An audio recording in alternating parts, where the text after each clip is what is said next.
Hi everyone, welcome back to the Property Finance Podcast. And today I want to talk about why the cheapest lender might actually end up costing you the most money overall. And there's a few different reasons why that may be the case. And I've done quite a lot of public speaking where I've gone and spoken to property investors and developers. And I always sort of say the same thing of you've got to compare apples with apples. And I think the problem that a lot of investors and developers have is that they will go to a scattergun of numerous different lenders who all work in different ways and all have different application fees, and they'll all have different exit fees, different default interest rates. And what tends to happen is that they'll get a list of 20 different lenders together and they'll go, well, that one's the cheapest on monthly interest rate, I'm going to go with that one.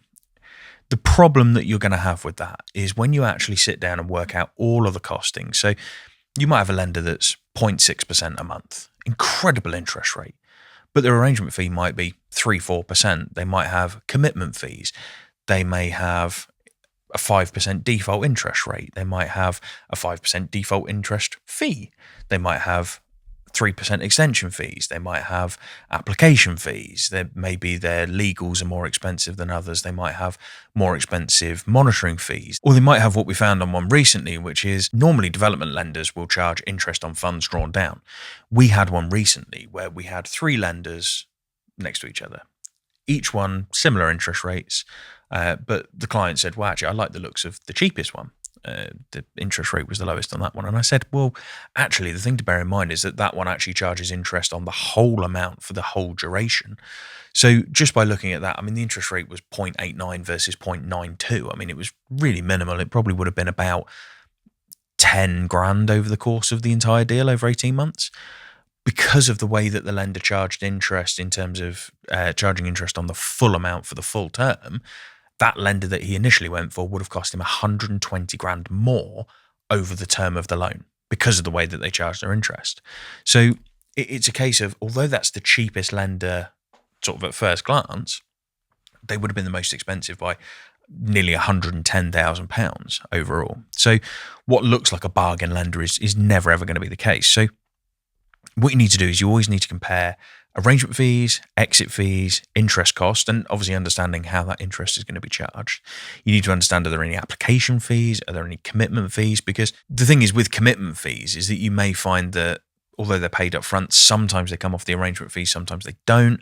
The other thing to understand is the legal costs. What solicitors are they using? If it's going to be a slow process, that again could cost you. I mean, sort of coming away from the actual cost of the finance, if the lender is slow or they make poor decisions or their credit process is bad and you end up losing the deal, actually you then start to talk about the cost of losing the deal as opposed to the cost of the finance. And again, that could be humongous. I mean, there's some deals where I know clients are making hundreds of thousands of pounds of profit, and if they're losing the deal because a lender messes up or is too slow or their valuers are too slow, their legals are too slow, the QS is too slow, it's just a huge amount of money to lose. So it's very much a case of when you're comparing all these, and this is why people use a broker, is when you're comparing all these lenders, you need to understand the process as well as all of the costs. And then the other bit that you want to understand, as well as sort of talking about hidden fees and all that sort of thing, is understanding flexibility. Because putting the rate to one side, putting the speed of process to one side, let's say you're comfy with all of that stuff. When it comes to flexibility, you need to understand if you get to the 11th month and the 29th day, are you then going to be hit with massive interest rate increases, default fees, everything else? Or are you going to be able to speak to the lender and are they going to be able to be flexible? Are they going to be able to give you a 3-month extension with minimal fuss? I mean, we've got some lenders that we work with who actually just naturally roll into a 3-month grace period. So they'll give you 12 months and then they'll just roll into an extra 3 months. No questions asked, no worrying about anything like that. They just literally bump it into another 3 months. They're the kind of lenders you want to be working with because that's ideal from a safety point of view when working on deals. So you want to understand their flexibility. And then the other thing as well is that getting into the deal, if, for example, you have an investor that pulls out and all of a sudden you've got to move to another investor, are they then going to create huge issues with that new investor? Are they going to want to go through all of the stuff all over again? Are they going to be able to just be flexible and sort of pivot with the deal as it moves?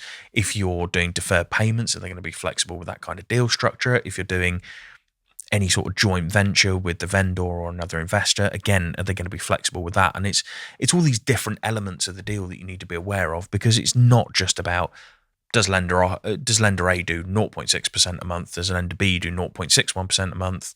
Oh, I'm going to go with lender A because they're the cheapest. It's about understanding the flexibility, the costs, the hidden fees, default interest rates, all that kind of thing, all of those different fees that come into it and all those different elements that come into play, because it's not just about the amount of interest it's going to cost you and the fees and everything else. It's the cost of opportunity as well. And I think that's where that slow process and flexibility bit really does come in. So just a really quick episode about that, about sort of why the cheapest lender might not be the best, and some hints and tips about, because obviously I appreciate not everyone that listens to this podcast is necessarily going to use us as a broker, but hopefully some little tips there for when you're obviously looking for finance, some of the different things that you can look for. And for those of you that don't use us as a broker, I would highly recommend it, because these are the sort of things that we look at when we get a deal across our desk. So hopefully that gives some confidence that we know what we're talking about and sort of pushing you in the right direction. But hopefully you found that helpful. I think this is a really important episode to get out there. So please do share it on social media. Do let people know about it and maybe post a quick segment of your favorite bit. But yeah, leave a review if you've enjoyed it. But otherwise, I'll catch you on the next one.